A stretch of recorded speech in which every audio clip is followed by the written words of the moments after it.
Agar siz soch to'kila boshlaganini payqagan bo'lsangiz, shuni tushunish muhimki, bu jarayon ko'p hollarda siz uni sezgan paytda emas, balki ancha oldin boshlangan bo'ladi. Odatda soch to'kilishi avvalo boshlanadi, ammo keyinroq yakkol ko'rinadi. Ko'pchilik bu paytda shoshilinch ravishda vitaminlar, soch to'kilishiga qarshi shampunlar, yog'lar va turli vositalarni bir vaqtning o'zida ishlata boshlaydi. Bu esa kuchli xavotir bilan birga kechadi. Stress esa o'z navbatida soch to'kilishiga yanada kuchaytirishi mumkin. Natijada hech qanday vosita yordam bermayapti degan hissiyot paydo bo'ladi. Hammaga salom, siz Komik So'z kanalidasiz. Bu yerda biz teri va sochni to'g'ri parvarish haqida gaplashamiz, murakkab mavzularni sodda tilda tushuntiramiz va parvarishdagi uchraydigan keng tarqalgan xatolarni tahlil qilamiz. Ko'p hollarda soch to'kilishi sababi sochning o'zi bilan bog'liq bo'lmaydi. Oddiy qilib aytganda, organizmda resurslar yetishmaganda, u ularni hayot uchun muhimroq jarayonlarga yo'naltiradi. Shu bilan birga har kuni ma'lum miqdorda soch to'kilishi me'yoriy hol ekanini unutmaslik kerak. Ammo agar siz soch engashganlashganini, ayrim kengayganini, sochlar dushdan keyin qolib ketishini, kiyim yoki yostiqda ko'payganini kuzatsangiz va bu holat bir necha oy davom etsa, bu mavsumiy to'kilish emas, balki sababini aniqlash zarurligini bildiruvchi signaldir. Soch to'kilishi ko'pincha bir necha asosiy omillar bilan bog'liq bo'ladi. Ularning biri stress.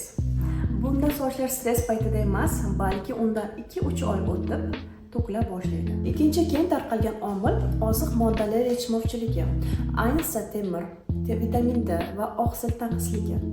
Resurslar yetishmaganda organizm soch o'sishi avvalgi darajada qo'llab-quvvatlamaydi. Uchinchi omil gormonal o'zgarishlar. To'rtinchi omil bosh terisining holati.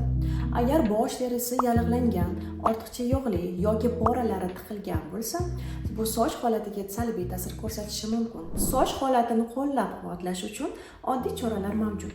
Masalan, bosh terisi massaji qon aylanishini yaxshilaydi. Shuningdek, ovqatlanish orqali yetarli miqdorda oqsil qabul qilish mumkin.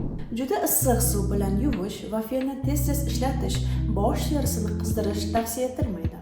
Sababini aniqlamasdan turib soch to'kilish paytida yog'larni ko'p qo'llash ham to'g'ri emas.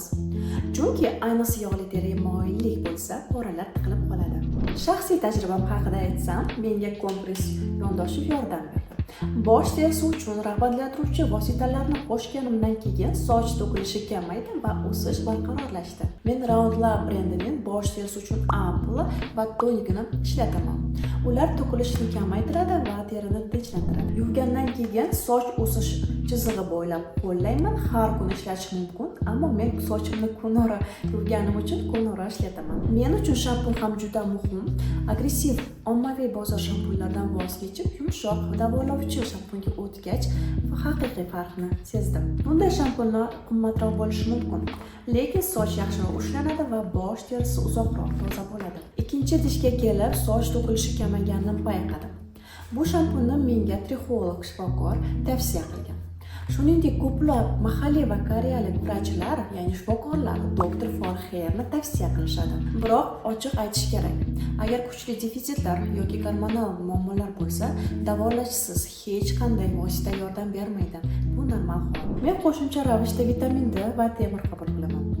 Hamda ratsionga tuxum, baliq, go'sht, dengiz mahsulotlari, yog'li baliq, yong'oq va ko'katlarni ham qo'shishga harakat qilaman. Yana ko'p so'raladigan savol, sochga yaltirash nima beradi? Buning uchun men soch uzunligiga mo'ljallangan sivrotkadan foydalanaman. Uni sochni yuvgandan keyin nam holda qo'llash kerak bo'ladi va sochingiz yumshoq hamda yaltiroq ko'rinadi. Xulosa qilib aytganda, sochlar uchun kuchli vosita emas, balki hozir organizm uchun boshqa jarayonlar ustuvor bo'lishi mumkin. Agar sababini aniqlash mumkin bo'lsa, aksariyat hollarda bu holatni to'g'rilash mumkin. Izohlarda soch to'kilishi sizga nima yordam berganligini bo'lishing. Videoni tomosha qilganingiz uchun rahmat. Kanalga obuna bo'ling, like bosing va keyingi videolarda ko'rishguncha xayr.